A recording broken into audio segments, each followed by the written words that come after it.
வணக்கம். எல்லோரும் நல்லா இருக்கீங்களா? இன்று ஏகாதசி.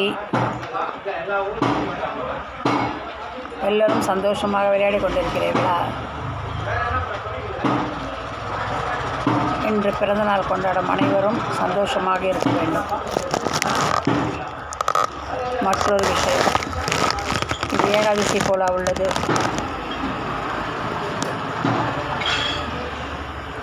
ஒரு 15-20 வருடத்திற்கு முன்பு பார்த்தால் ஏகாதசி, ஒரு 40 வருடத்திற்கு முன்பால் சென்றால் ஏகாதசி என்றால் என்னவென்று தெரியும். என்ன ஒரு சந்தோஷமான தருணம்! எல்லோரும் வீட்டில் விளையாடி இன்று பிள்ளைகளுக்காக பலகாரம் செய்து கொடுப்பார்கள். அதை சந்தோஷமாக கொண்டாடுங்கள். பெரியவர்கள் உண்ணாவிரதம் இருப்பது சிறியவர்களுக்கு கொண்டாட்டமாக இருப்பது, அதுதான் அந்த காலத்தில் நடந்தது. இந்த காலத்தில் அப்படி இல்லை. அவர்கள் விரதம் இருக்கிறார்கள், இவர்கள் ஹோட்டலில் வாங்குகிறார்கள். எவ்வளவு முன்னேற்றம் பாருங்கள்! எங்கள் அம்மா காலத்திலெல்லாம் எங்களுக்கு உப்பு இல்லாமல் மைதா மாவு போட்டு பூரி சுட்டு சர்க்கரை போட்டு பால் ஊற்றி கொடுத்து விடுவார்கள். அதை இப்பொழுது நினைக்க தோன்றுகிறது. இப்போது நாம் விரதமும் இருப்பதில்லை. விரதம் இருப்பவர்களை கேட்டால் சொல்லும் பதிலும் இதுதான். எவ்வளவு முன்னேற்றம்! நாடும் முன்னேறிவிட்டது, மனிதர்களும் முன்னேறிவிட்டார்கள், வழக்கங்களும் முன்னேறிவிட்டது. இதுதான் உண்மை. எவ்வளவுதான் யார்தான் முன்னேற்றம் அடைந்தாலும் பெருமாள் துவாதசி ஏகாதசி என்பது மாற்றம் உண்டா? இன்று விரதம் இருக்கும் அத்தனை பேரும் காலையில் நீராடிவிட்டு தீர்த்தத்தை குடித்துவிட்டு விரதத்தை தொடங்குவார்கள். அது இன்றும் பாரம்பரியமாக நடந்து கொண்டுத்தான் இருக்கிறது. அன்று லட்சம் என்று 1000, அவ்வளவுதான் வித்தியாசம். எப்பொழுதும் பாருங்களேன், இந்த நாளெல்லாம் வரும்பொழுது பழைய ஞாபகங்கள் கண்டிப்பாக வந்து விடுகிறது. ஏனென்றால் சொல்ல முடியாத சந்தோஷம். ஒரு 10 அப்பொழுதெல்லாம் எப்போது சொல்வார்கள், ஃப்ளாட்டில் 10 பேர் இருக்காங்க, ஃப்ளாட்டில் இருக்காங்க. நாங்களாம் அப்படி இல்லை, 10 குடும்பங்கள், 10 கொடுத்தணும் அப்படின்வாங்க. 10 குடும்பங்கள், 10 குடும்பத்தில் 10 வீட்லேயே குழந்தைங்க இருக்கும். அப்போ அந்த வீடு எப்படி இருக்கும் பாருங்கள். அப்போல்லாம் ரொம்ப பேருக்கு சனிக்கிழமை ஞாயிற்றுக்கிழமை ஒரு நாள் தான் லீவு கிடைக்கும். இந்த ஏகாதசிக்கு மட்டும் லீவ் எடுத்துப்பாங்க. ஆம்பளைங்கெல்லாம் இன்றைக்கி உட்காண்டாங்கன்னா சீட்டை ஆட்டத்துக்கு 2 நாள் அவன் எழுந்திருக்கோம். நாங்கள் கல்யாணம் ஆனவங்க ஆகாதவங்க குழந்தைங்கன்னு வித்தியாசம் கிடையாது. எல்லாம் கல்லாட்டம், நொண்டி, தாயம், ஏழாங்காய், பல்லாங்குழி, இப்படி என்று பலவிதமான ஆட்டங்கள் எல்லாம் மாற்றி மாற்றி மாற்றி மாற்றி ஆடிக்கொண்டே இருப்போம். சந்தோஷத்துக்கு எல்லையே கிடையாது. ஏன்னா எதுவும் கண்டு கொள்ள மாட்டார்கள். அப்பொழுது ஹோட்டலில் பலகாரம் கிடைக்காது, வீட்டில் தான் பலகாரம் கிடைக்கும். விளையாடிட்டு போய் அங்கே இருக்கிறத எடுத்து சாப்பிட்டு. ஏன்னால் அன்று நமக்கு மட்டும்தானே பலகாரம், பெரியவர்களுக்கு கிடையாது அல்லவா? இப்படி சந்தோஷமாக வாழ்ந்த நாட்கள் நிறைய. எப்பொழுது பொழுது போகும் என்று பெரியவர்கள் காத்திருப்பார்கள். சிறியவர்கள் எப்பொழுது பொழுது போகாது என்று தான் காத்திருந்திருப்போம். பொழுது போன உடனே மணி 10 ஆகக்கூடாது. எல்லா ரோடுக்கு பெரிய வாசல். அப்பொழுது ரோடு என்றால் மண் தரை தான். பெரும்பாலும் சிமெண்ட் தரை ரொம்ப வீட்டில் இருக்காது. சாணம் தெளித்து வீட்டுக்கு போட்டி கோலம் போட ஆரம்பித்து விடுவார்கள். மணி என்ன ஆகும்? 11, 12. ஒரு சிலர் பெரிய கோலம் போட 1, 2 வரைக்கும் கோலத்திலேயே ஒருத்தர் பேசிக்கொண்டே ஒரு குடும்பங்கள் இருக்கும் வீட்டில் ஒரு சந்தோஷமாக அந்த தெருவே கோலமிடும். அதை பார்க்க இளவட்டம், போட ஒரு இளவட்டம். இப்படி தான் அந்த காலத்தில் நடந்தது. பொழுது விடியும் என்று காத்திருப்பவர்கள் விடிந்தவுடன் 3, 4 உடனே நீராட சென்று விடுவார்கள். குளித்து விட்டு வந்தவுடனே சமையல் செய்ய ஆரம்பித்து விடுவார்கள். ஏனென்றால் மறுநாள் கிருத்திகை. அன்று இலை போட்டு சமைத்து எல்லோரும் சாப்பிட வேண்டும். 21 காய் சாம்பார். இப்போது 21 காய் சாம்பார் வைக்கிறாங்களா என்னன்னே தெரியல. சாம்பார் வச்சாங்கன்னா சோறு வச்சாங்கன்னா காலையில் சாமியை கும்பிட்டுட்டு சாப்பிட்ருவாங்க. அன்றைக்கி மறுநாள் ஒரு கொண்டாட்டம். ஏன்னு கேட்டால் சினிமா கேட்டு போக மாட்டாங்க, பீச்சு கேட்டு போக மாட்டாங்க. ஆனால் அன்றைக்கி கண்டிப்பாக இட்டுட்டு போவாங்க. எதுக்காக? அவங்க கண்ணு முழிச்சிட்ருக்கணும்.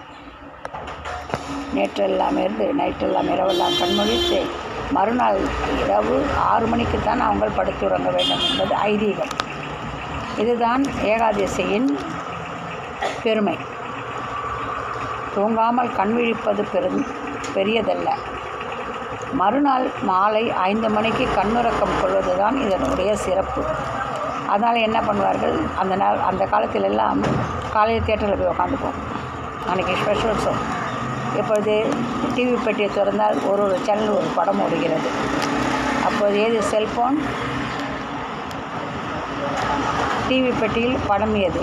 இப்போது நிறைய சேனல் வந்து விட்டது. அப்போது ஒரு சேனல் தான் இருக்கும். இருந்தாலும் பெரும்பாலும் வீட்டில் டிவி இருக்காது. ஒன்று இருக்கும், அதுக்கு ₹1 கொடுக்கணும். அப்படி இருந்த காலம்.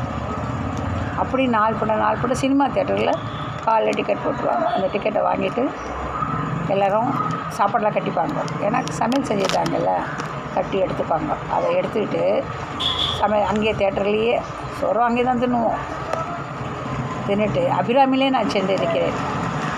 அவ்வளோ சந்தோஷமாக இருக்கும். ஓடி முண்டி தள்ளி டிக்கெட் வாங்கி விட்டு உள்ளே படம் பார்த்து வருவதற்கு மணி 6 ஆகிவிடும். அந்தால் அவர்கள் எல்லாம் விரதம் முடிந்தவர்கள் தூங்குவார்கள். விரதம் முடிக்காதவர்கள் சந்தோஷம் பெருகி கொண்டு இருக்கும். சில நேரம் பீச்சுக்கு கூட்டு போவார்கள். பீச்சுக்கு சென்று அங்கேயும் சாப்பிட்டு விட்டு விளையாடி விட்டு பஸ்ஸில் இடமே கிடைக்காது என்று ஊபர் ஃபோன் பண்ணு, கார் வருதா, ஆட்டோ வருதா, 4 பேர்னா கார், 3 பேர்னா ஆட்டோ, 2 பேர்னா ஆட்டோ. அப்படியான காலம். இப்பொழுது கணக்கு போட்டால் பஸ்ஸுக்கும் அதுக்கும் ஒன்றா தாங்குது. ஒருவர் என்றால் ரேப்பிடோ கிளம்பு. ரேப்பிடோவில் செல்கிற காலமாக அது.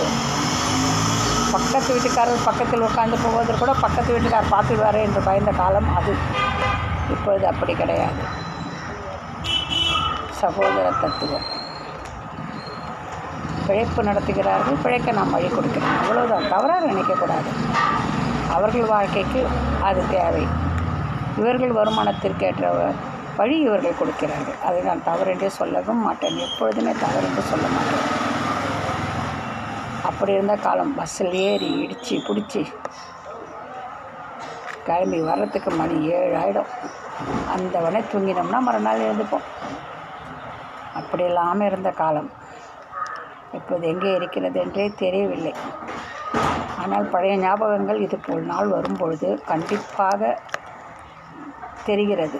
அன்று 10 குடும்பம் இருந்த வீட்டில் இன்று பிளாட். 10 குடும்பமும் சிதறிவிட்டது. ஏனென்றால் அவரவர் வசதிக்கு வாடகை. அப்பொழுது 40 ரூபா வாடகை கொடுத்துருந்தோம். கடைசியில் 300 ரூபா கொடுத்து வெளியே வந்துட்டோம். அது வேறு ஒரு வாங்குறாங்க.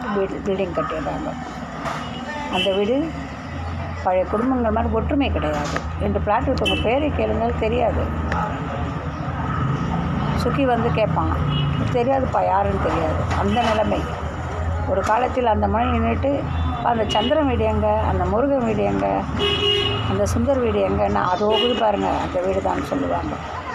இப்பொழுது அப்படி கிடையவே கிடையாது. காலங்கள் மாறிவிட்டது, தோற்றங்கள் மாறிவிட்டது, உலகம் மாறிவிட்டது. இதுபோல் விரதம் இருக்கும் நாட்களும் மாறிவிட்டது. ஆனால் என்றும் மாறாதது கடவுளுடைய பெருமை மட்டும் தான். எவ்வளவு நாட்கள் சென்றாலும் எவ்வளவு வருடங்கள் சென்றாலும் நம் நாட்டின் பாரம்பரியத்தில் ஏகாதசி துவாதசி என்பதும் கிருத்திகை என்பதும் அமாவாசை என்பதும் இருந்து கொண்டே தான் இருக்கும்.